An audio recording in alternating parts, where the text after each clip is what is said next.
سڵاتان لەبێت بینەرانی بەڕێز و خۆشەویست دوای نزیکەی 2 مانگ لە لێکتێکێکی نێوان هەرێم و بەغداد سەبارەت بە پرسی نەوت و بوجە پەرلەمانی کوردستان ئەمڕۆ گفتوگۆی لەبارەی ئەو لێکتێکێشتنەوە کرد. ئەمشەو بە میوانداری بەڕێز وەشار عەبدوڵڵا ئەندامی ئەنجومەنی نوێنەرانی عێراق تاوتوی ڕێکەوتنی لێکتێکێشتنی نێوان هەرێم و بەغداد و چەند پرسێکی تایبەت بە دۆخی هەرێم دەکەین. سەرەتا ڕاپۆرتێک دەبین. بە ئامادەبوونی شاندی دانووساتکاری حکوومەتی هەرێمی کوردستان دانیشتنی پەرلەمانی کوردستان بەڕێوەچوو. مەبەست لە کۆبنەوەکە خستنە ڕووی ئەنجامی کۆبنەوەکانی شاندەکە لەگەڵ حکوومەتی فیدراڵی سەبارەت بە پرۆژە بودجەی ساڵی 2020 و کەیسەکانی نەوت بوو. گەرچی زۆرینەی دانیشتەکانی پەرلەمان لە ڕێی کەناڵە تەلەڤیزیۆنیەکانی پەرلەمانەوە ڕاستەوخۆ پەخش دەکرێت، بەڵام بۆ ئەم دانیشتنە 76 پەرلەمانتار دەنگیان بۆ ئەوەدا کە بەداخراوەیی بەڕێوە بچێت. داواتان لێکەین کە ئەم دانیشتنە ئەم بڕگەی دانیشتنی ئەمڕۆمان سەبارەت بە دارهەنووستانەکان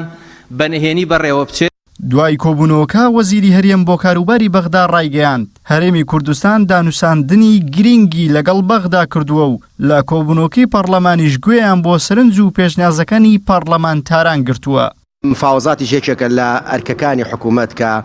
لەگەڵ بەغدایە کردوێتی سەبارەت بە قانونی موازنە پێویستە پەرلەمانی کوردستان ئاگدار بێت لە ڕێوشوێنەکانی مفاوزاتکردن لەسەر قانونی موازنە و دو هەنگاوەکانی حکوومەتی هەرێمی کوردستانیش بۆ دابینکردنی شایستە دارایەکانی هەرێمی کوردستان لەگەڵ حکوومەتی عێراقیدا هەموو سیناریۆ و ئالیەت و مفاوزاتەکانمان بە بۆ برادرانی پەرلەمان ڕوون کردەوە. پەرچەوێکی ئەرێنی هەیە لە نێوان هەردوولا مفاوزاتێکی سەرکەوتوانە کراوە گەشتونەتە ئیتاری مسودەیەک. ئەم مسودەیە ئێستا لەلای ئەنجومەنی وەزیرانە، بەڵام بەهۆی بارودۆخی عێراق و دەست لە کار کێشانەوەی حکوومەت چاوەڕێی بارودۆخەکانی ئەوێ دەکەین. پەرلەمانتارانی کوردستانیش ئەو ڕەشنووسەی شاندەکە خستویانەتە ڕوو بە ئەرێنی دەبینن و هیوا خوازم بکرێت بە ئەمری واقع. لێگەیشتنێکە لە نێوان هەرێم و بەغدا وەچۆتە ناو ڕەشنووسی قانونی موازنەی 2020 بەڵام ئەم حکوومەتە ناتوانێت ئەو قانونە و ڕەشنووسی قانونە بنێرێتە ناو ئەنجومەنی نوێنەران بە حکومەوەی کاربەڕێکەرە و 900 ملیار بە پێ و لێگەیشتنە دەبێت بێت بۆ هەرێمی کوردستان بە پارەی پێشمەرگە و پارەی پرۆژەکانی وەبەرهێنان و موچەی فەرمانبەرانەوە. بەڵام چاوەڕوانەکە لەگەر دۆ عێراق هەروە ئاڵۆز بێ بە 1/12 قانونی موازنەی 2019 عێراق مامەڵە بکە. نەوت و گاز کە پرسێکی هەڵپەیسەدراو بوو لە ساڵانی ڕابردووشدا خۆت زانی هەرێم لەسەر ئەم پرسە تووشی قەیرانی دارایی و کۆمەڵە قۆناغی سەخت و ناخۆش بوو. ئەم پرسە تا ئاستێکی باش ئەوەی کە بۆ ئێمە ڕوون کرایەوە جۆرێک هاوسەنجی هەیە لە ڕێکەوتنەکەی کە لە نێوان لە هەرێم و بەغدا کرای، بەڵام ئەمە ڕەشنووسێکە بەداخەوە دوای ئەو پێشهاتانەی کە لە عێراق هاتنە گۆڕێ و ناقسە قامگیری سیاسی لە عێراق هات ئەم پرسە بە هەڵپەسێراوی جۆرێک ماوەت. بەپێی پێکاتنی نوێی نێوان هەرێم و بەغدا دەبێت هەرێمی کوردستان ڕۆژانە 250,000 بەرمیل نەوت ڕادستی بەغداد بکات و تا بەغداش بەردەوام بێت لە ناردنی شایستەدارایەکانی هەرێم. پرسیارە گرنگەکەش ئەوەیە تا چەند حکوومەتی هەرێم بەم پێکهاتنە پابەند دەبێت لە کاتێکدا ئەزموونی چەند ساڵی ڕابردووی پێکهاتنەکان لەگەڵ بەغدا پابەند نەبوونی هەرێمی پێیانەوە دووپات دەکاتەوە. عیمران ئەمیر، کەناڵی ئاسمانی پەیام، هەولێر.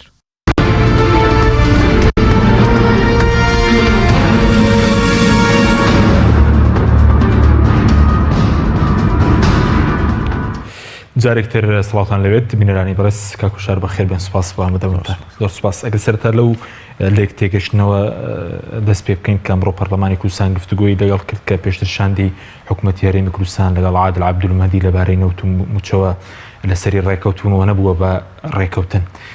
بە دیاریکراوی چی پەرلەمانتاران لە عێراق چی لە کوردستان ئاگاداری ئەو وردەکاریانە؟ لە ڕاستی ئەمە لە عێراق ئاگادار نین، یعنی ئەمڕۆژ لە کۆبوونەوەیکی داخراوە، یعنی لە پەرلەمان باس کراوە مەفروضە پەرلەمانتارانی کوردستان ئێستا بە تەواوەتی ئاگادار بن، بەڵام یعنی زۆر ئاڵۆزی ناوێت ئەوەی کە پەیوەستە بە ئەو لێکتێگەیشتنەوە کە هەڵبەتە نەبووە بە ڕێکەوتن بریتیە لە ئەوەی هەرێمی کوردستان ئیتر لە ساڵی داهاتوێن لەم ساڵە با بڵێن 2020 دەنێرێ یان نانێرێ و لە بەرامبەر ئەو بڕەپارەی کە ئەینێرێ ئەو پارەی کە لە بەغدادەوە دێت چەندە و چەند نییە، یعنی ئەگەر زۆر بە بەسیتی یاخود بە سادەی بۆ هاوڵاتیانی باس بکەین ئەوەیە زۆر ئاڵۆزی نەکەین. لە موازنەی 2019 خۆتان نەزانن 250,000 بەرمیلی ڕۆژانە لەسەر هەرێم کرا بووە ماڵ لە 2019 نەیان نرد لە بەرامبەردا بەغدا ئەو بودجەی کە دیاری کرابوو بۆ موچەی فەرمانبەران نردوویەتی ئەو اتفاقیە ئەو فەقرەی کە تیایدایەتی پێوەستە بەوەی کە ئەگەر هەرێمی کوردستان ڕۆژان 250,000 بنێرێ لە ڕێگەی سۆمەوە با بڵێن ئەو بودجێ یاخود ئەو بڕێی کە لە بەغدادەوە دێت مانگانە چەندە و چۆنە هەمووی پێوەستە بەوە بەڵام ئەمە اتفاقی نێوان حکوومەتی هەرێمی کوردستانە لەگەڵ حکوومەتی عێراق کە دواتر ئەم حکوومەتی ئێستا بۆ بە حکوومەتێکی کاربڕێکەر و خۆپیشاندەرانی عێراق سوورن لەسەرەوەی ئەبێم کابینێ بڕوە و عادل عەبدولمەهدی بڕوە بۆیە من بۆ خۆم پێم وایە زۆر ئومێد لەسەر اتفاقی هەڵناچندرێت و ئەوەشی کە تا ئێستا وای کردووە بودجە یاخود با بڵێن پشتی هەرێمی کوردستان بێت ئەوەیە کە تا ئێستا بۆ 2020 بودجە نییە بودجەی ساڵی 2020 نییەوە تا ئێستا لەلایەن وەزارەتی داراییەوە ئامادە نەکراوە بنێردرێ بۆ پەرلەمانی عێراق و ئەمە ژوای کردووە کە بە جۆری قانونی ئیداری مالی ماگانە بە بودجەی موقت کە یەک لەسەر 12 سەرفەکرێت و پشتی هەرێمی کوردستانیش ئەنێردرێ وەڵام ئەم اتفاقی وەکوتم ینی لە ئێستادا ئەو ڕێکەوتنی کە لە ڕابردوودا کراوە لەگەڵ هاتنی حکوومەتی نوێ ڕەنگە ڕیسێک بێ هەمووی بێتەوە بە خوری ینی و هەندێک گۆڕانکاریان کردووە بە جۆرەی هەنێ زانیاری لە پشی هەرێمی کوردستان لە مەسەلەی پێشمەرگە لە خراپ نییە بەڵام پرسیارەکە ئەوەیە کە ئایا ئەم اتفاقیە لەگەڵ حکوومەتی داهاتوو ئەچێتە جێبەجێکردنیان نا بەتایبەت کە ئێستا کێشەی گەورە بریتە لە مەسەلەی نەبوونی موازنەوە ئەم حکوومەتی ئێستا ناتوانێت قانونیە ناتوانێت موازنە بنێرێ کابینەی داهاتوو هێشتا کەس ئەو شخصە دیاری نەکراوە کە کابینە تشکیلەکە دوای ئەوەش مانجیشی دەستوریان لە بەردەمایە بۆی کابینە تشکیلکە چەندی تری پێویستە بێنی بۆیە من پێم وایە ئەم ساڵ قورسە لانی کەم لە 2-3 مانگیان تا 5 مانگی سەرەتاش موازنە هەبێت یعنی ئەگەر ئەسڵەن هەر بۆ خۆی ساڵەکە بە هەمووی بەگشتی بێ موازنە تێنەپەڕێەوە ئەگەر دۆخی ئەمنی ئەوە ئەگەر دۆخی ئەمنی لە عێراقدا بە تەواوەتی ئاڵۆسکێت چونکە لە ئێستادا خۆتەزانی لە عێراقا دابڕانێکی گەورە لە بینی پێکاتەکانە هەیە لە دوای 2004ەوە هەتا ئەم لەحزێ هیچ کاتێک عێراق بەقەدەر ئێستا دابڕان لە بینی پێکاتەکانە نەبوو شیعە لە سەنگەرێک و سونە لە سەنگەرێک و کورد لە سەنگەرێک یان بەلەحرا بەتایبەتی لەسەر لە پێوەست بە مووقیفی دەرکردنی هێزەکانی دەرەچی یاخود هێزی بیانی کورد و سونە تۆزە نزیکترن شیعە بەتەنهایە لەبەرەوە یعنی مڕاهەنەکردن لەسەرەوەی ئەم حکوومەتەی دێت چۆنە و چۆن دەبێت لەگەڵ هەرێمی کوردستان قورسە و من بۆ خۆم پێم وایە پێویست بۆ هەرێمی کوردستان چ حکوومەتەکەی چ پەرلەمانەکەی وەنە اعتیماد لەسەرەوە بکەن کە داهاتی ناوخۆ و داهات لەو چەتەیی کە هەیە بپارێزن بەتایبەتی هەم داهاتی نەوتی هەم داهاتی نانەوتی بەتایبەتیش ئەو سکانداڵ و فەزیحە گەورانەی کە لە گومرگەکان ئەڕوا بەڕێوەوە بەتایبەتی لەسەر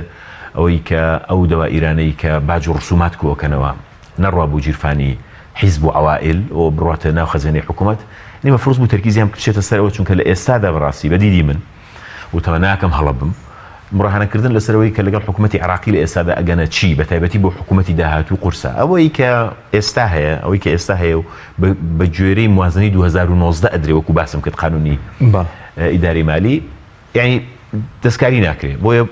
موچەی فەرمانبەران بەردەوامە بێ بەڵام ئەوەی کە پێوترێت زیادکردنی ئیرادات ینی هەمومان نەزانین داهاتی ناوخۆ داهاتی نەوت ئەوە نییە کە چێتە وەزارەتی دارایی دوو ئەوەندە زیاترە هەمومان نەزانین داهاتی ناوخۆ ئەوەندە نییە کە ئەم دووسێ فلسەنیە کە ئەچێتە وەزارەتی دارایی چەند ئەوەندە زیاترە و حتا ئەم لەحزەی کە من تۆ قسەکەین لە گومرگەکانە تاڵانێکی گەورە و داهاتینەوە زۆر باسمان کردووە لە باج و ڕسوماتە تاڵانێکی گەورە ینی تۆ تەسەوری ئەم هەموو فەرمانگەیە بکە کە لە حکوومەتی هەرێمی کوردستانە باج و ڕسومات کۆکەنەوە ینی بالمناسبە لە بینی قەوسێکا بە نایاساییش بۆ بە نایاسایی باج و ڕسومات کۆکەنەوە بڕیارێکی ئیتحادی نییە ئەمە بڵێن نەخێر زانی ئەو باجەی کە حکوومەتی هەرێمی کوردستان لە سەردەمی کابینەی ڕابردوو کابینەکەی نێچیروان بەرزانی قوبات تاڵبانی زیادیان کرد ئەمە خەرقێکی دەستوری گەورە بوو زوڵمێکی گەورە بوو لە خەڵکی کوردستان و لە کاسبکاران و لە هاوڵاتیانی کوردستان کرا لەبەرەوەی بە جۆری دەستوری عێراقی باج نەزیاد دەکرێت نەبەخشرێت نەکە بکرێت ئیلا بە یاسا نەبێت ئەبێ بە یاسا زیاد بکرێت ئەوان بە قەراریشی ئەنجومەنی وەزیران کردیان زیادیشیان کرد و هەموو شتێکیان زیاد کردو ینی تەنانەت باجیان خستۆتە سەر هەواش هەموو شتێک وانە ژێرزەوی و سەرزەوی ینی هەتا دوکانێکت نەبێ شەریکەیەکت نەبێ کاسبیەکت نەبێ ئیشێکت دەبێ نازانی ینی ئەمانە چۆن دەستیان خستۆتە قوژی یان گیرفانی خەڵکەوە ینی وانەی کە دوکانیان هەیە کار و کاسبیان هەیە این ئیشیشیان هەیە یان تۆ بڕۆ معاملاتێکت بە هەبێ لە مرور لە شوێنەکانی تر ئەزانی یعنی کە نسبەتی ئەو باجی کە کۆ ئەکرێتەوە چەندە بەڵام ناچێتەوە ینی مە ناکرێتەوە بە خزمەت ینی مەبەستم ئەوەیە کە بە نایاسایی زیادیان کردو سەپاندویانە ناچێتەوە خزمەتی هاوڵاتیان. حکوومەتی هەرێمی کوردستان و ئەو چوار پارێزگایی کە هەیە ئەگەر ئیدارەیەکی باش هەبێ ئەگەر ئیدارەیەکی با بڵین ناگەندەڵ هەبێ ئەگەر ئیدارەیەکی با بڵین دادپەروەر هەبێ تەنانەت دەتوانێت لە ڕێگەی باج و ڕسوماتەوە ئەتوانێت کاروباری ئەم هەرێمە با بڕێەوە. بەڵام ئێستا بێجگە لە داهاتی گومرگەکان باج و ڕسومات داهاتی نەوت باشە پارەش لە عێراقەوە دێ هێشتاش هاواریان ئەڵێن هیناڵن بەش ناکە یعنی هینە طبعا ئەمە قسە زۆرە ینی هەنێجار لە ڕاستیە بێتاقەتی ژوین لە قسەکردن ینی بەڵام کاک حەکیم ینی گەندەڵی و تاڵانی و چەتەی لە هەرێمی کوردستانە وەکو مانجی لێ هاتووە. کورد قسەیشی هێڵێ کە مانگ دیار بوو حەوجی بە ئەنگوست نییە ینی پێویست ناکە بڵێ ئەمە مانگە. لە هەرێمی کوردستانیش لەوە دەرچووە ئەسڵم پێویستی بە کۆکردنەوەی بەڵگە و پێویست بریتی بێ لە مەسەرەن لە تەقدیمکردنی دۆکۆمنت و ئەوانە لە هەرێمی کوردستاندا ینی محاربەکردنی گەندەڵی تەنها یەکشتی دەوێت چی دەوێت شتە لە ئیرادا بەڵام ئەم ئیرادەیە نییە بۆچی چکە معادلەکە لەم کابینی شەر نییە میرادێ طبعا نییە بەڵام بێگومان نییە یعنی ێزانی ئەوەی کە ئەمەی ڕابردوماوەی ڕابردوو ڕوویدا بە ناوی چاکسازی زۆر گەورەکرا کە من طبعا بەسەرتاوە بڵم هەموو هەنگاوێک مەهماکان بچووک بێ بە ئاراستەی چاکسازی قبوڵمە یعنی هەر چۆنێ بێ باشترە بەڵام بەدیدی من هەندێک جار ئەوەی کە پێوترێت گەندەڵی نیوە ناچڵ یا عفۆن چاکسازی نیوە ناچڵ لە بەرامبەر چاکسازی ڕیشەیی چاکسازی نیوە ناچڵ هەنێ جار مەترسی زیاترە ینی بە خۆڕایی نیە وەختی خۆی لێشێک لە وتارە زۆر دیارەکانی نوشڕ مستەفا ڕەحمەتی باس لەوە دەکاڵە ئێمە چاکسازی ڕیشەیمان دەوێت ناڵە چاکسازیمان دەوێت چاکسازی ڕیشەی دەستبردنەوە کرۆشی کێشەکان نەگەوەی کە بتێ بە کۆمەڵێک هەنگاوی پینە و پەڕۆ خۆڵ بکەیتە چاوی خەڵک زانی بزە بە چاکسازی با بڵێن نیوە ناچڵوەک و هیوای مزەیەف وایە ینی ئومێدی مزەیەف ینی دروستکردنی ئومێد لای خەڵک یعنی ئومێدی مزەیەف و درۆینە بە دیدی من ناومێدی باشترە یعنی ئەگەر بڵێ من تۆ بەم میلەتە ئومێدێکی مزەیەفی ئەدەیتێ یان خەڵکەکە بێ ئومێد بێ بۆ من بێ ئومێدی باشترە لە ئومێدی مزەیەف بۆچی چکە خەڵک لە بێ ئومێدیە خەڵک لە ناومێدیە کە تەواو ئومێدی بە هیچ شتێک نەما پەلاماری شتێکی تردا دەست بۆ شتێکی ترە بە بەڵام کە ئومێدی مزەیەفی هەبوو ئەیبێتە ئەو سەری دنیا و هیچیشی نیشان نادەی لەبەرەوە یعنی مختصر مفید یعنی تەمەنای منەوەیە کە حکوومەتی هەرێمی کوردستان لەبری ئەو شۆیی کە ئەیکا شۆ ینی ئەم نمایشەی کە ئەیکا چ لە ئاستی دەرەوە چ لە ئاستی ناوخۆ چ بەڕووی عێراق تۆ جدیتر ئاوڕباتەوە لە ناوخۆی ئاوڕباتەوە لە مافیاکان مافیای نەوت مافیای گومرگەکان مافیای بازرگانیکردن ئەو کۆنتڕۆڵکردنی ئەوەی کە هیچ شتێک نەماوە دەستی تێنەخەن هیچ شتێک نەماوە نەبن بە شەریکی هەرچی سێکتەر هەیە کاک حەکیم لە وڵاتای وێران بووە یعنی من ئەم چەند ڕۆژە شتی زۆر مەترسیدار لەسەر سێکتەری سەحە ئەبیستم سێکتەری سەحە کە پێویستە بەشێک بێ لە قەزیەشی ئەخلاقی پەیوەستە بە ژیانی هەر هەمومانەوە سەخەریکە ئەبێ بە قەزیەشی تیجاری ڕوت کۆمپانیەکان دەستیان تێخستووە کۆمپانیەکان خەریکن ئەوەشەکەن بە قەزەیە کە نرخی دکتۆر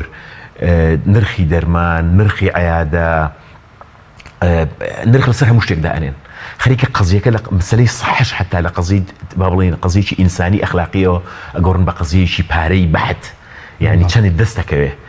ئەوەش بەشێکی پێوەستە بەوەی کە کردووە ئەخسویان تەناو بازاڕێکی شێواوە هەڵبەتە تەربیەش بە هەمان شێوەیە قەزمەوەیە کە من نامەوێت ڕژبینێکی زۆر بڵاو بکەمەوە بەڵام پوختەکە ئەوەیە ینی فکرەکەی من ئەوەیە حکوومەتی هەرێم بۆ ئەوەی کە با بڵێن ئیدارەی هەرێم ئەو حکوومەتە جا بە پەرلەمانەکەیەوە بە دەسەڵاتی دادوەریەوە بە هەموویەوە ڕوو بکاتە ناوخۆی ینی بزانێت لە ناوخۆی مجتەمەعەکە چی ڕوەدا باشترە لەوەی کە خەریکی پینە و پەڕۆ بێ بە ڕووی دەرەوەدا باشە بەس وتت ئەم پرۆژت بڵێن یاسای چاکسازی کە لە پەرلەمان دەرچووە پێ دوایە چاکسازیەکی نیوە ناچڵە ئەوانەی کە دەنگیشیان پێداوە یعنی ئەوانەی کە پەسەندیشیان کردو ناڵن هەموو شتێکە ئەڵێن هەنگاوێکە بەڵام کێشەکەەوەی زانی کار حەشیم ئێستا مەسەلەن بۆ نمونە موچە هەر بابینە سەر موچە یان مەسەلەی خانەنشینی تۆ خانەنشینی دەرەجاتی عولیا یان دەرەجەی سەرەوە دەرەجە باوڵێن بەرزەکان هەرچیەک لێەکەی لی بکە بەڵام ئەگەر ئەمە نەکاتە ئەوەی کە دەرەجەکانی خوارەوە بیانی زیاد بکە هیچ ناگەێنێت ینی ئەمە یەک دوو هەندێک جار ئەم ڕاوەڕێوی کە ئەیکەن ینی ئەم هەموو ئەوەی کە کۆمەڵگە هیلاگەکەن جا بە تایبەتی لە ڕێی میدیای نەوتیەوە ینی دۆخێک دروستەکەن و ئەزانی ئیتر بۆ بەیانی کە هەڵەسی لە خەو کوردستان ئەبێ بە شامی شەریف لەو سەرڕاستەکە هیچ ڕووی نەداوە چونکە بۆچی عقلی کۆمەڵگەکە لە ڕێگەی میدیا نەوتیەوە داگیر کراوە ینی فەزای گشتی بەدەستیانەوە ئەگەر نا من لە تویتەریش نووسی بووم ساڵی 2016 کاتێک خۆپیشاندانەکان هەبوون لە عێراقدا تەفویزێکدرا بە عەبادی کە فەرموو ئیسلاحات بکە لە پەرلەمانەوە ڕۆژێک خەوت بووین هەڵساین لە خەو سێرەکەن عەبادی لەسەر لاپەڕێکی ئەوەنە ئەی فۆڕێک لە فەیسبوک و لە ئەعلام بڵاوی کردوتەوە ئەڵێ من وەکو سەرۆکوەزیران بڕیارمدا موچەی سێ سەرۆکایەتەکە بکەم بەنیوە حیماکانیان بکەم بەنیوە موچەی وەزیرەکان بکەم بەنیوە حیماکانیان بکەم بەنیوە موچەی پەرلەمانتارەکان بکەم بەنیوە حیماکانیان بکەم بەنیوە و ناردی بۆ پەرلەمان دەنگمان لەسەردا و جێبەجێ بوو بۆ نمونە کاک مەسرور ناتوانێت ئەوە بکات بۆ چۆن ناتوانێت کاک مەسرور ئێستا سەرۆکی حکوومەتێکە کە زۆرینەی پەرلەمان بەدەست حیزبەکەوێتی طبعا ئەو لە بینی قەوسێکە ئەم زۆرینەی هەر چۆنێک هاتووە بە زۆرینەی بەدەستیوێتی ساندیشان ئەڵەن هینەکانیش ینی باشکرای ئێڵەن ئەڵەن کەمانەتەوەتەکانیشی ئێمە هی پارتین ئێمە ئەوەنەی نازان 57 50 چەندی باش 56 باشە ئەگەر بەجددی ئەوێ دوا بکات باوەکو حکوومەتی عراقی بکات ئەگەر ڕاستە یعنی ئەگەر ڕاستەکات بە بێت وەرەقەیشی ئاوا بنێرێ بۆ پەرلەمان بڵێ من وەکو مەسرور بارزانی بڕیارمدا لە موچەکەی خۆمەوە بۆ موچەی سەرۆکایەتی کۆمە هەرێم بۆ موچەی با بڵێن سەرۆکایەتی دادوەری دەسەڵاتی دادوەری بۆ پەرلەمان هەموو موچەکان بکەم بەنیوە و ئیمتیازات بکەم بەنیوە کۆی کە لە عێراق ڕوویدا بۆ نمونە باشە بۆچی نایکە ئەزانی چکە هەڕەمی بنیادی ئەم سیستەمە حیزبی هەرێمی کوردستان لەسەر گەندەڵی بنیاتنراوە یعنی هەموو هەنگاوێک بە ئارەسی چاکسازیاوەکو ئەوایە پاچێک پیکێک بدەی لەو بینایی کە ئەوان دروستیان کردووە یعنی ئەوان لە ئەساسە ئەیانەوێت دۆخێک دروست بکەن کە ئێساوان نانەوێت بۆ نمونە وێنەی پەرلەمانتار ببێ بە وێنەی کەسێکی جوان لە ئەساس ئەیانەوێت پەرلەمان بکەن بە قزیەکی ناشرین لەوەشە زۆر سەرکەوتوو بوون تۆ دیقەت بە ئەم هەموو لە باڵەکان بە سێرش بۆ سەر پەرلەمانتار ئەسا مەسەل ناکەر ئەو هەموو گەندەڵی ئەزانی ئەو سیارەی کە ئەیدەن بە بەرپرسێکی لە باڵا لە هەنێ ئاستا ینی ئەگەر پەرلەمانتار هەموو ساڵەکە ئەوە کۆ بکاتەوە ناکاتێت سارێک دوو سیارە بۆ نمونە ئەوەی کە پەرلەمانتاری کوردستان وەکوتم ینی من تەمەنای ئەوە کەم لە پەرلەمانی کوردستان و پەرلەمانی عێراقیش موچەی پەرلەمانتار بەڕادەیەکەم بکرێتەوە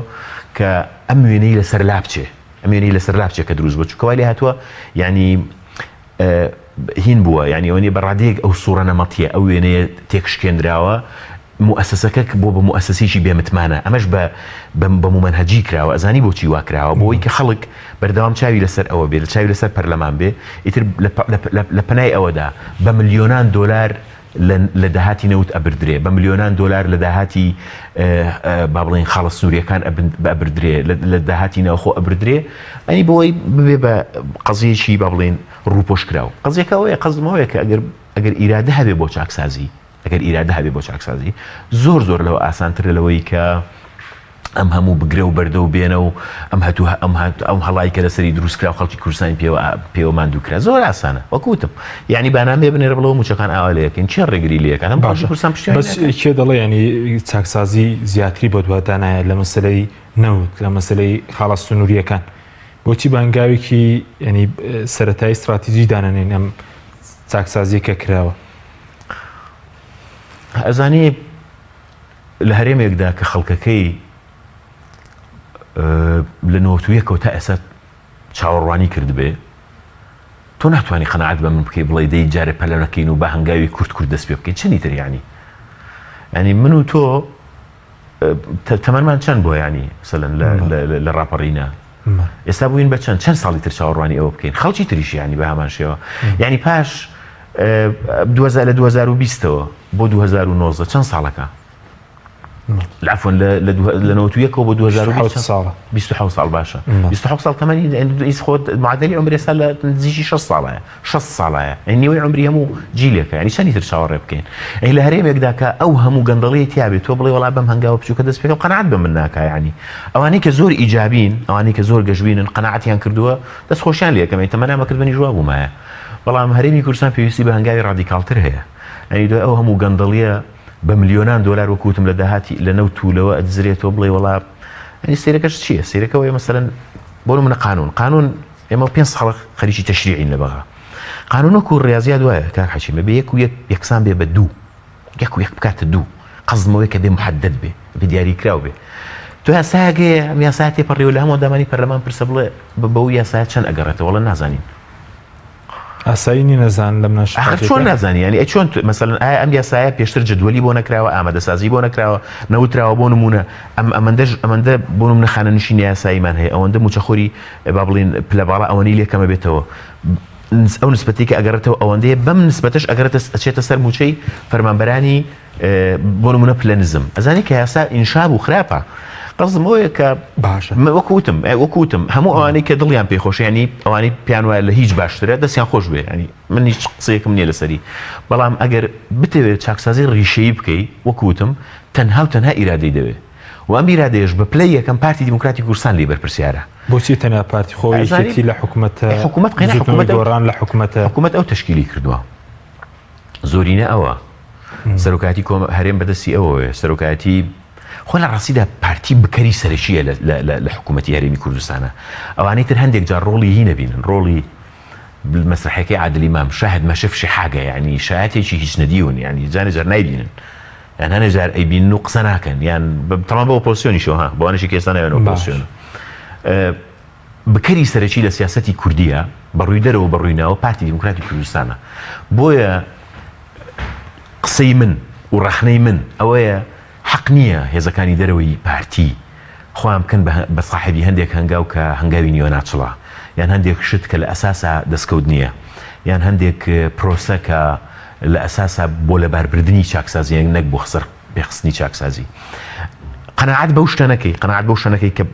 فەرمو بۆ نمونە ئەسا ئۆپۆزیسیۆن ئەوەی کە ناوی ئۆپۆزیسیۆنەکە من بەداخەوە تەم سەرنجم لەسەر ئۆپۆزیسیۆن زۆر وەختی خۆشی بۆی پێم باش نەبوو گۆڕان بەشداری بکات لە ئۆپۆزیسیۆن لە حکوومەتە عفۆن چکە پێما بوو ئۆپۆزیسیۆنی بێ گۆڕان زۆر لاوازە بێ کۆی کە ئێستا ئەیبینی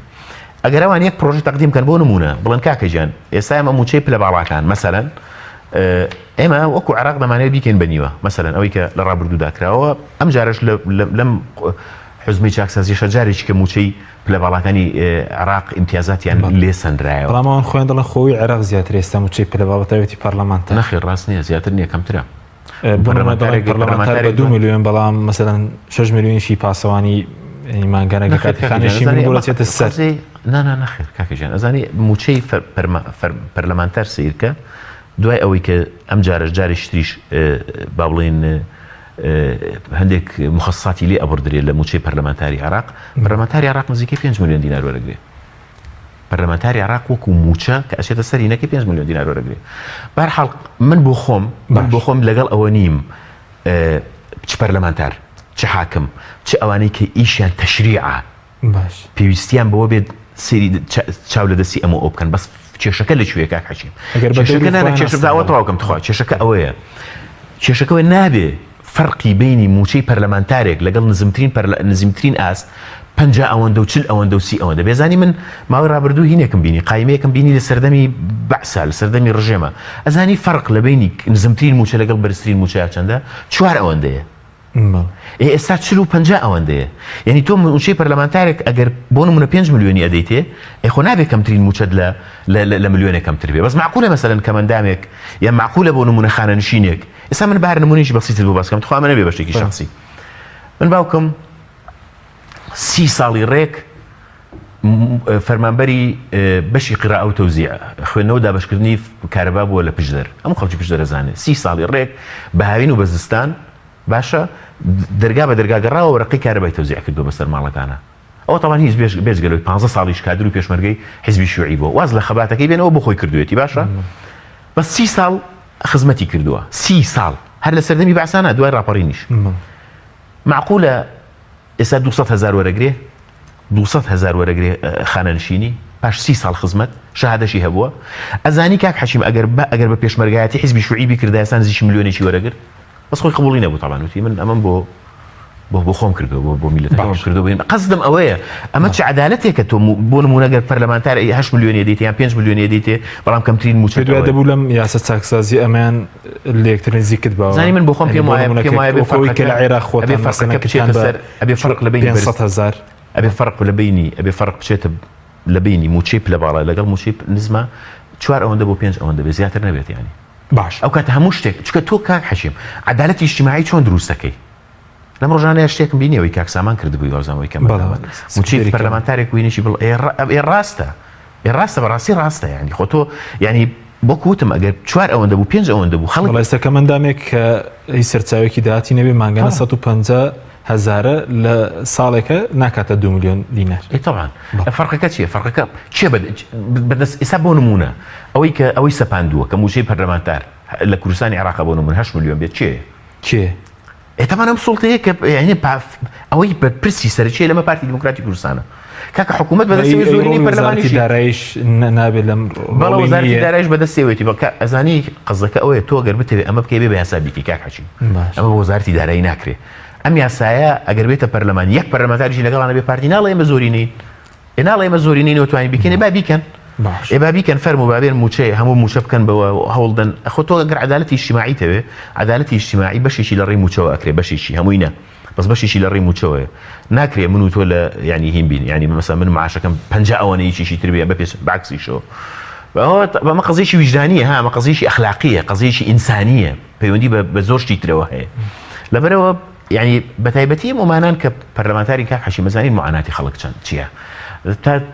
سەرێ ینی تا نەزانی ئەوانەی کە لە خەستەخانەی هیوا ڕۆژانە پەنا بۆ ئەو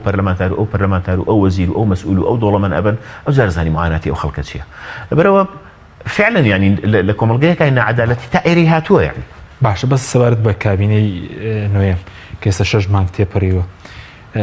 پێ دوایە ڕێکەوتنەکان جێبەجێکراونەوە لەم کابینەی ڕازی تا ئێستا یعنی کارکردنی بە ئاراسی خۆش گوزەرانکردنی خەڵک و بەرزکردنی دادپەروەری کۆمەڵایەتی ئەوە لە ڕاستیاوی خەڵک جوابی باتەوە خەڵک هەستی پێیەکە دێن هەستی پێ ناکە بەڵام من بۆ خۆم بەش بە حاڵی خۆم پێم وایە لە هەموو اتفاقیەکە پارتی ئینتیقائیە یعنی ئەوە جێبەجێیەکە کە لە بەرژەوەندی خۆتی ئەوە جێبەجێ ناکە کە لە بەرژەوەندی خۆی نیە مەسەلەن سەرەتا کۆوعدی کۆمەڵێک پۆستیان بە بزوتنەوەی گۆڕاندا ئەو پۆستانە نییە کە ئێستا بزوتنەوەی گۆڕانوەری گرتووە هەندێک ناوی یەکێتی نیشتیمانی هەروەکو ناو هەروەکو ناو ڤیتۆیان هەیە لە سەریان یان یڵن ئەم ناوانەمان قبوڵ نییە لەبەرەوە کە دێتە سەر ئەدایی شواز لە مشارەکە و هەموو شتێک بێنە یعنی چی گۆڕاوە بۆ نمونە لە خزمەت گوزاریە چی گۆڕاوە لە کارەبایە چی گۆڕاوە لە ئاوە لە نرخەکانیانە لە باج ڕسوماتە چی گۆڕاوە لە موچەیە چی گۆڕاوە لە پەیوەست بە مەوزوعی جێڕانەوەی پارەی پاشەکەوت کراوی خەڵک چی گۆڕاوە لە دروستکردنی جۆرێ لە دڵنیایی تۆ زانی خەڵک ئێستاش کاک حەشیم ئەوەی کە معاش وەرەگرێ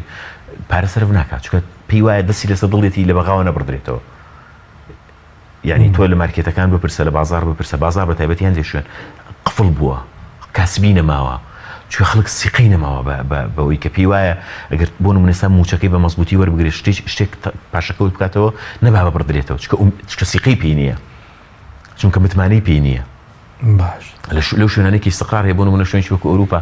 هەفتانە خەڵکی ئیشەکە هەفتانە ئیشەکە و لە ویکێندەکان هەمووی پارە سەرفەکاتەوە چکە زانێ هەفتەی داهاتوو پارە پێیاکاتەوە چکە متمانەی هەیە مطمئنە بەس لێرە کە معاش هیچی نەکردوم کابینی نەخۆت بڵێ هەر هیچی نەکردووە ئەزانی چۆنە هەموو قسێکی مطلق بە مطلقی هەڵەیە هەموو قسێکی ڕەها بە ڕەهایی هەڵەیە ینی ئەمە باواقعی بین ینی خۆ توندکردنەوەیەکەیە خۆ جیفکردنەوە و شۆیەکەیە بۆی کە فعلەن ئەم کابینەیە ئێوە چاکسازی بکە بەڵام پێم وایە 6 مانگ بەتەنها نسبەتێکە بۆ تەقیم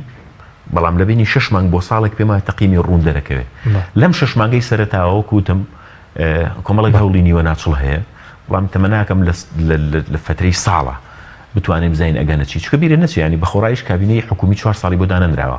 4 ساڵ دانراوە بۆی پرۆژێکی متەکامل بێ بۆیە لە فترەکان ناتوانانی تەقیم بکەی لە فترێکی شاتوانی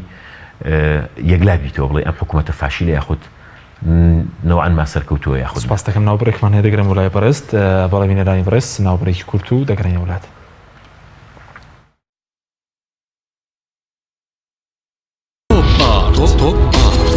بریکاری تۆڕی میدیایی کۆمەڵ بۆ دروستکردن و بڵاوکردنەوەی ڕێکلام.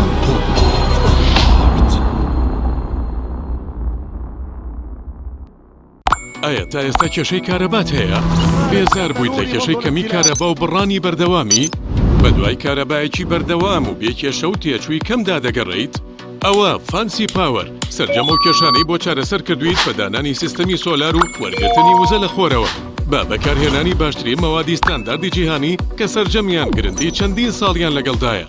بە سەرپەرشتی ئەندازیار و ستافی شارەزا و بازمون کارەکان جێبەجێ دەکرێن. ئەم سیستەمە دوورە لە تێکچوون و هیچ تێکچوویەکی ڕۆژانەی نییە. هەروەها بە دۆستی ژینگە ناسراوە و ژینگە لە پیسبوون دەپارێزێت. فانسی پاوەر بۆ داهاتوویەکی ڕووناکتر. ناونیشان سلێمانی شەقامی مامۆستایان نزیک شەقامی قەنات تەلاری جاسەنا 0 153 85 85. ئەم کوڕانەوی چالاکە حەزی لە چپسێکی چاکە بۆیانینی لای تاکە زۆر تەندروستە و زۆر پاکە. ئەم چەشناوی پاریە حەزی لە چپسێنی نییە نینی تامیز ڕۆشتیە هیچ چپسێک وەک ئەو نییە. هەژوانیش کوڕێکی جوانە حەزی لە ئاهەنگێرانە لە یادی لەدایک بوونەکەی چپسی نینی بوو هەڵبژار دەکەی. نینی هاوڕێی مناڵانە تامی خۆشە و بێزیانە بۆن و ڕەنگی هەمە جۆرە شێوە و قەبارەی زۆرە. بشاری نینی تامێکی لە یاد نەکراو. تۆپ ئارت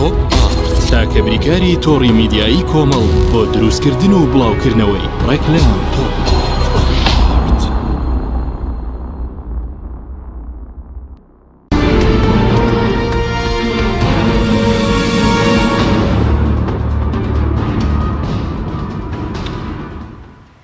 جارێکتر سڵاوتان لەبێت بینێرانی بڕێز کە کۆشار پرسیارێکتر لەسەر مەسەلەی موچە هەمەوەی کە بەرپرسانی هێرن دەڵێن بۆ پاشکەوتەکەرە عێراق و هەمەوەش کە بنەوە دەڵێن عێراق 12 موچەی ناردوو بەڵام ئێرە ئێستا مەسەر خەڵک لە مانگیەکە موچەی مانگی دە وەراگری.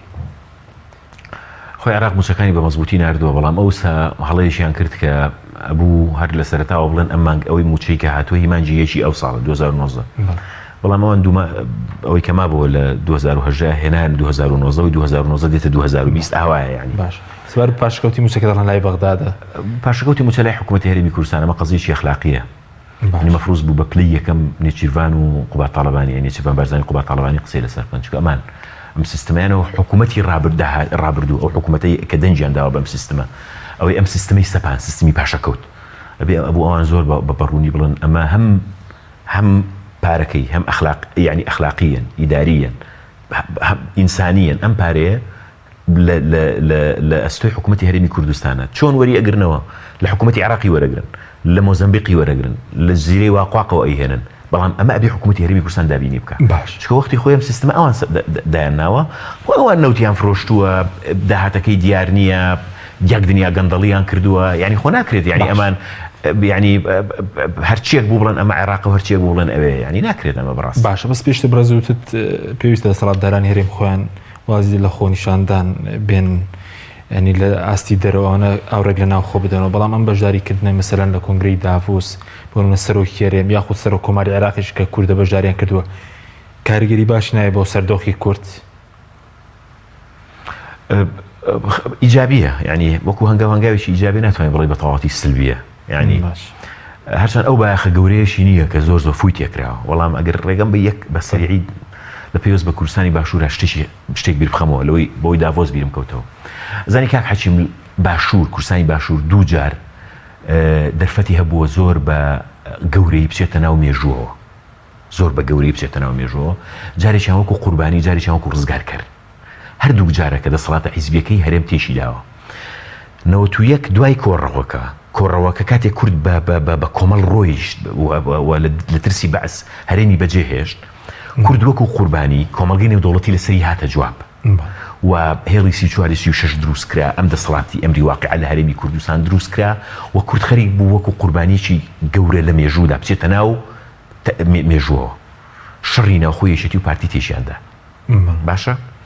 جاری دووەم کە دەرفەتێکی گەورە بوو بۆی کورد بچێتە ناو مێژووەوە شەڕی داعش بوو و ئەو ئازاتی بوو کە پێشمەرگە تەقدیمی کرد بەوەی کورد وەکو ڕزگار کرد وەکو هێزێک کە دژی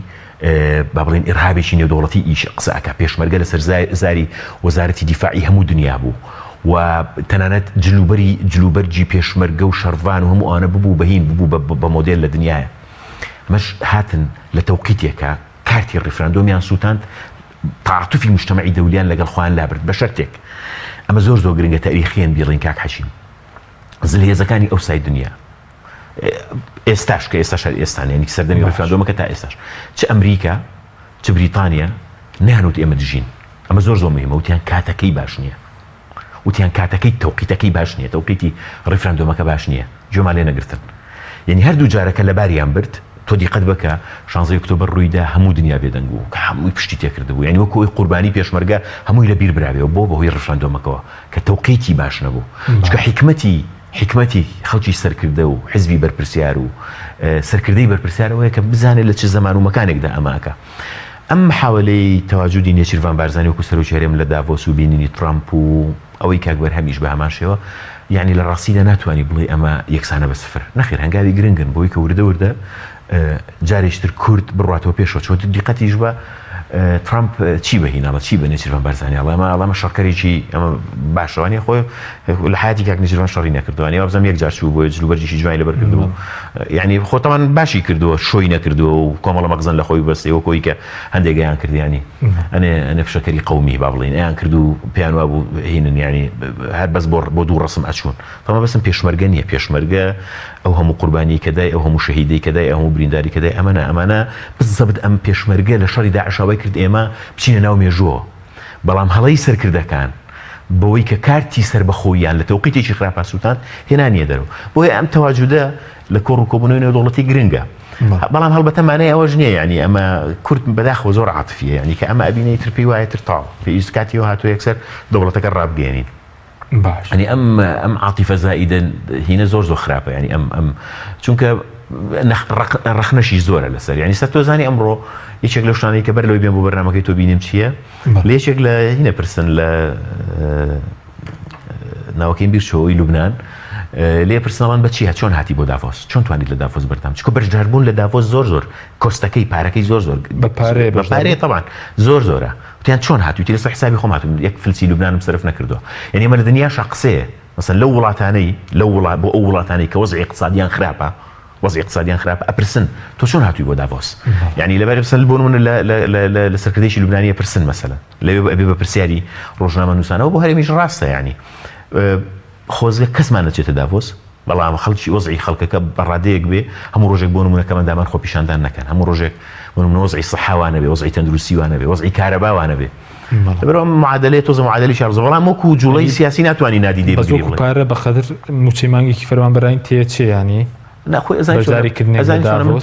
هەنێجار دژی ئەم جۆرە بەراوردکاریم هەنێجار چونکە تەواجود لەم جۆرە کۆڕووکۆبوونەوانش بۆی وردە کورد بچێتەوە ناو معادلاتەوە گرنگە یعنی من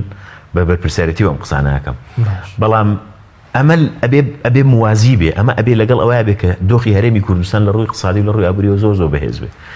یعنی دۆخی ئابووری هەرێمی کوردستان بەڕادەیەک فشەڵە بەهۆی مافیاکانی نەوت و مافیاکانی گومرگ و مافیاکانی نانە بۆ حکوومەت ئێستا دەستیان لەسەر دڵیانە یەک مانگ بەقا پارە نەنێرێ تۆ دەست ینی تۆ وەز اقتصادیت ئەوەندە لاواز بێ دەست پێدوا بێگەر بەغدا مانجێک پارە نەنێرێت تۆ ناتوانانی موچەی مانجێکی فەرمانبەران بێ ئێتر تۆ لە دافۆس بیان لە دافۆس نەبی وایخەکەی چێ ینی باش پرسیارێکی تر سەبارەت بە کورد و ململانی ئێران و ئەمریکا پێ دوای مامەڵێکی باشی کردووە تا ئێستا لەو ململانەی کە لە ئەمریکا و ئێران لە عێراق زانی خۆی گلایکردنەوە زۆر باجەکەی قورسەوێ بەسەر هەر لایەکە هەڵبەتە ئەوەی کە بەشێک لە هێزە سونەتی شیعیەکانی ژیکەن زۆر مەترسیدارە بۆی کە هەندێک لە ئێران گەرمترن یعنی هەر لە ئێران زۆر حماسی ترن یعنی بەشێک لە هێزە شیعیە لە بینی قەوسەکە میلیشیایەکان ئەوەی کە تا ئێستا بەوازحی تێکرا هێزە کوردەکان دژی ئەو بوون کە هێزەکانی هاوپەیمانان یاخو هێزەکانی بیانی هەرێمی کوردستانی عێراق بەجێبێڵن یاخود عێراق بەجێبێڵن چونکە بەفعلی مەترسی ئیرهاب لە ئارادایە لەوەیە من پێم وایە هەنگاوێکی باش و هەنگاوێکی ئیجابیە و هەنگاوە ڕاستەکەیان ناوە لەوەی کە دژی پاشەکشی تەحالوفی دەولین لە هەرێما و هەنگاوێکی باشە یعنی تا ئێستا تەعاتیەکە تەعاتیەکی یان بەڵام تاسە مامەڵەکە مامەڵەیەکی زۆر سلبینیە بەڵام بیرت نەچێ یعنی معادلاتی سیاست لە بەغدایە و لە بەغدا هەندێک اتفاقیاتی حیزبی هەیە ئەم حکوومەتی کە حکوومەتی عادل عەبدولماهدی ئەوەشی کە دێ ئێستا گفتوگۆی ژێربەژێر هەیە لەسەرەوەی کوردیش کولانە طبعا پارتی دموکراتی کوردستان بە قوڵی بەژارە چۆن بەژاری کرد لە چۆپاڵ تەحالوفی بیناوە بۆ تشکیلکردنی حکوومەتەکەی عادل عەبدولماهدی و جێگری سەرۆک وەزیرانی وەرگرت و جێگری سەرۆکی پەرلەمانی وەرگرت وەزیری دارایی و وەزارەتی دارایی وەرگرت وەزیری تری وەرگرت ئێستاش خەریکیەوەیە کە ئەگەر حکوومەت لە ئایندەدا بێت چی ئەبێ و چی نابێت یعنی ئەی سەبارەت بە خۆپیشاندانی مروێنی کەوا بڕێرەسپەی بەرەوە بچێت پێ دوایە ئەمە پشگیرێ بۆ بڕیاری پەرلەمانی عێراق و وا دەکات کەم بڕیارە جێبەجێ بکرێ بە دەرکردنی هێزە بیانیەکان لە عێراق خۆپیشاندانی مکەونی شیعیە شوێ زیاتر ینی بزەبت خۆپیشاندانە شوێ ئەگەر ناخۆ ئەگەر بۆ نمونە جدین لەسەرەوەی کە لە ڕێی موسەساتی دەوڵەتەوە ئەوە بکەن ئەو هێزانی کە پشتیوانی خۆپیشاندانانە دەکەن بۆ نمونە ئەمە هۆکاریشێتی هۆکاریش تریش ئێستا باس دەکەم پێویستە پەلە بکەن لە دیاریکردنی کەسێک بۆ تشکیلکردنی حکوومەتێکی نوێ حکوومەتە نوێ ئەمە بکە بە ئەجەنداوانیە ئەمە ڕێگە قانونیەکەیتی خۆ بە خۆپیشاندان هێزەکانی بیانی ناچنە دەرەوە ئەگەر بتوێت لە ڕێی سیاقی قانونیەوە بیکەیتە دەرەوە بیکەوێت لە ڕێی سیاقی حکومیەوە بتوانێت بیکەیتە دەرەوە بە شێشەتی بەشەکەی تریشی بۆ لەباربردنی خۆپیشاندەرانی ساحەی تەحریر و بۆ باهینە بۆ بەڵێن داپۆشینی ئەو خۆپیشاندانانە هەیە کە دژی سوڵتەی سیاسی و نظامی سیاسی هەیە بە تایبەتی لە ئەو مەطعمی تورکی و لە ینی لە سوحت ینی لە گۆڕپانی خۆپیشاندانەکان لە سەرتاسەری عێراق یانەوێت تیم بکەن یانەوێت ئەمە ینی ئەمەی کە ئێستا ئەو خۆپیشاندانە بەهێزەی کە لە مانجی دەوە تا ئێستا بەردەوامە 5,000 کەسی بۆ شەهید بۆ 22,000 کەسی بۆ بریندار بووە ئەیانەوێت کە داواکاریەکەی گۆڕینی نظامە بالمناسبە ینی ئەیانەوێت ئەم ڕژێمی سیاسیە نەمێنێ ئەم طبقە سیاسیە بڕوا ئەیانەوێت بیگۆڕن بەوەی کە بڵێن ئەمە ئیتر خۆپیشاندانە گەورەکە بریتێرەوە ئەمانەوێت هێزەکانی ئەمریکا بکەینە دەرەوە باشە بەس ینی خۆی ئێستا سەدر پشگیریم خۆپیشاندانە نییە کە لە شەقام دژی حکوومەتە هەمانیش ئەو هەڵسوونێری خۆپیشاندان نییە کە دژی ئەمریکایە باسکردن لە ئەو تەزار بوو ئەو تەناقوزاتانەی یاخود بڵێن ئەو دژیەکانی کە لە هەڵوێستەکانی سەدرا هەیە یەک بەرنامەی دوور و درێژی دەوێت یعنی ئێستا مەسەلەن هەر بۆ نمونە بەشێک لە هێزە شیعیەکان تووڕە نەبوون لە دکتۆر بەرهەم سەرۆکۆمار کە چۆن ئەبێت ترامپ ببینی ئەم پشتیوانیەوەی کردووە کە ئاساییە ینی با ترامپ ببینێ ڕێک پێچەوانی هێزەکانی تری شیعە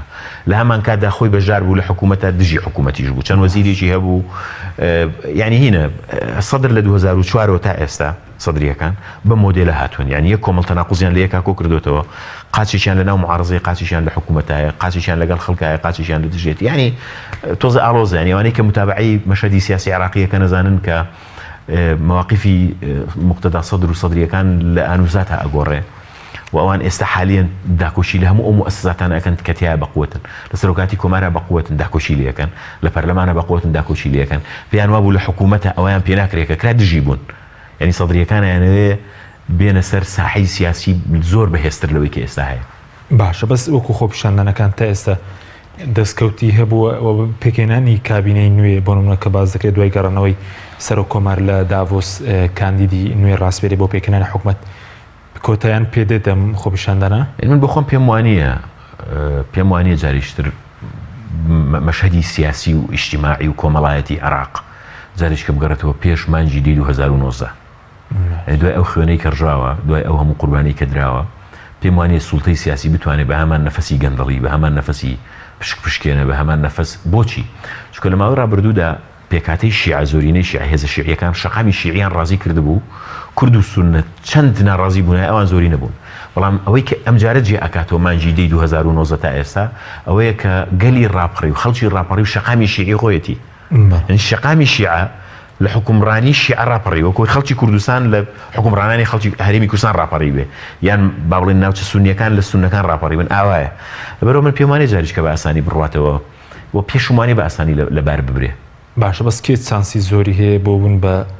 سەرۆک وەزیران ئەو سەرۆک وەزیرانە شکاتی دەبێ بڵێ لە ڕاستیدا هیچ فکرێکی دیاری کراوە ینی باس لە محەممەد تۆفیق عەلاویە کرێ ینی بەڵام ئایا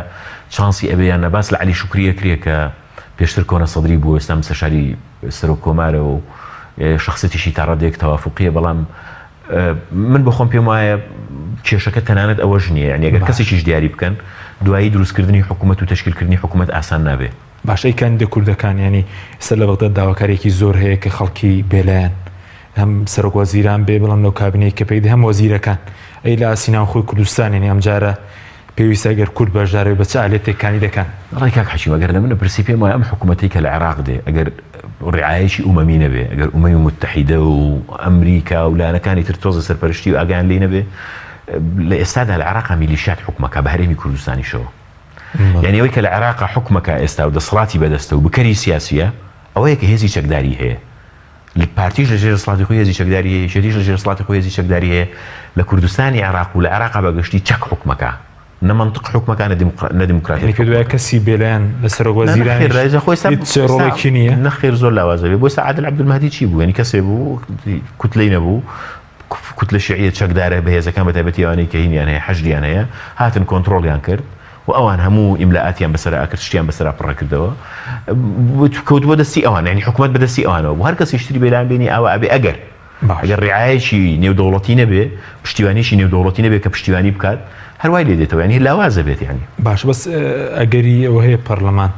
بەرەو هەڵەوەشانەوە بڕواگەر بۆ نمونە لایەنەکان بەسەر پێکەنەوەی حکومەت ڕێک نەکەون ئەم پەرلەمانەی ئێستای عێراق پەرلەمانی ئێستای عێراق لە ئەساسا بەشێکی زۆری بە تەزویر هاتووە بەڕێز لەگەڵەوەشانەوەی دەیت بەڵێ بەشێکی هەر لە ڕۆژی سێیدا سێیان چواری دێ نووسیومە ئەم پەرلەمانە بەشێکە لە کێشە پێویست هەڵبۆشەندرێتەوە سێیدە کە تازە سەیدی 2019 کە خۆپیشاندانەکان دەسی قەزمەوەیە کە ئەمە بەشێکی بە تەزویر هاتووە بەشێکی زۆریم خۆ بە پەرلەمانە بە تەزویر هاتووە ئەگەر هەڵبۆشێتەوە بەشێکی عەدالەتی ئاسمانیە بەشێکی چونکە ینی حەق نییە تا ئەو سەری دەورەکە بڕوا بێژگەلەوە لە ڕاستیدا دیقەتی قانونی هەڵبژاردن دەبێت شێوازێک تێپەڕێنرا نی پەرلەمانێک بۆ نمونە قانونی تەقاعودی موحەدی ئامادە کردو پاش 3 ڕۆژ هینەکەی تعدیلەکەی هێناوە دەنجی داوە لەسەر قانونی هەڵبژاردن و هێشتا تا ئێستا جەدوەلی دابەشکردنی بازنەکان دیار نییە ئێم پەرلەمان هەر شایستە بەوەی هەڵبۆشێتەوە باش کاتمان زۆر کەمەوە بەس سەبارەت بە دروستکردنی فراکسیۆنە کوردیەکانیش هەوڵێکە بوو هەوڵەکە شکستیێنە لە بەغداد شتێک نێناوی تەحالوفی فراکسیۆنە کوردستانیەکان بێت ینی بەداخەوە پارتیە و معادلەی کە لە کوردستانی عێراق دروستی کردووە کە جۆرێکە لە بێدەنجی بە ئۆپۆزیسیۆن و دەسەڵاتەوە بە ئۆپۆزیسیۆن و دەسەڵاتەوە ئێوێ هەمان معادلە بگوازێتەوە بۆ بەقا پێمانێ ئەوەی بە ئاسانی بۆ بچێتە سەر ئەوەی کە لە بەغدا لەسەر ڕێکەوتووی یەکشتە چییە بریتێرەوەی ئامادەین لیژنێکی تەنسیقی دروستکەین بۆ هەنێ قەزیە کە بەرژەوەندی خەڵکی عێراق و خەڵکی کوردستان و ئەمانەی تیاابێ هاودەنجین باش بەس لیژنەی تەنسیقی بەڵام شتێک بە ناوی تەحالوفی کوردستانی و ئەوەی کە بە ناوی یەک ریزی درۆینە لە پێناوی ئەوەی کە گەندەڵی و فەساد بەردەوام بێ دژین باشە دو پرسیارم سەبارەت بە گەنمی جوتیاران کە هەندێک پرسیاران کردبوو وڵایەوە بەداخەوە هیچ هەوڵێک ئەزانی هەوڵەکان زۆر ئەوەی لە ئەوەی پەیوەست بێ بە پەرلەمان بڕیارمان بۆ دەرکردووە ڕاستپاردەمان بۆ دەرکردووە هیچ فراکسیۆنێکی کوردی نییە بێشێتی و پارتیشەوە عادل عەبدولمەهدیان نبینی باسییان نەکردوێ بەڵام بەرپرسیارەتی گەورە بۆ گەنموجۆی جوتیارانەکەوێتە سۆی دوو کەس یەکەمیان سەرۆکۆمار بۆ پێی سەرۆکی کۆمارە واتوانێت قسە بکات لەگەڵ عادل عەبدولمەهدی قسە بکات لەگەڵ حکوومەت لەگەڵ وەزارەتی تیجارە لەگەڵ و بە پلەی دووەم فواد حسێنە وەزیری دارایی ئەم دوانە وەکو دوو بەرپرسی کورد ئەبوو ڕۆڵی گەورەیان هەبێ ینی بەداخەوە ئەبوو خۆیان بکەن بە خاوەنی ئەم قەزیەیە چونکە بەڕاستی ئەو کوتم لە پەرلەمان قەرار هەیە ڕاستپاردە هەیە وەکو فراکسیۆنەکان بەتەنها چوونێتە لای عادل عەبدولمەهدی چونکە بەڕاستی ئەمە زوڵمێکی گەورەیە لە جوتیارانەکرێ من ڕۆژ نییە ینی لەگەڵ چەند جوتیارە قسە نەکەم و تەلەفۆنم بۆ نەکەن بەڵام ئەوەی کە بەدەسەڵاتی ئێمە چونکە کاک حەشیم دەسەڵاتی ئێمە تەشریع و ڕێخابەیە دەسەڵاتی ئێمە جێبەجێکردنی ینی من وەزیری دارایی نیم بڵام وڵا ئەوە پارەیەکم لە فڵان شوێن کۆ کردوتەوە ئەم پارەیە فەرم و ئێستا پارە لە هەموو پارێک لە عێراقا بە دوو ئیمزا سەرفەکرێ یەکیشیان ئیمزای عادل عەبدولمەهدی ئەوەی تریان ئیمزای فواد حسێنە دەتوانێت فواد حسێن ئەمە بکات بەڵێ توانێت بیکات بۆ نایکات لە خۆی بپرسن باشە سپاس دەکەم زۆر سپاس بۆ بەڕێز سۆشار عەبدوڵڵا ئەندامی ئەنجومەنی نوێنەرانی عێراق لەم بەرنامەیە لەگەڵم هاوبووی سپاس بۆ بینەرانی بەڕێز سپاس باوکارانم تا بەرنامەیەکی دیکە خواتان لەگەڵ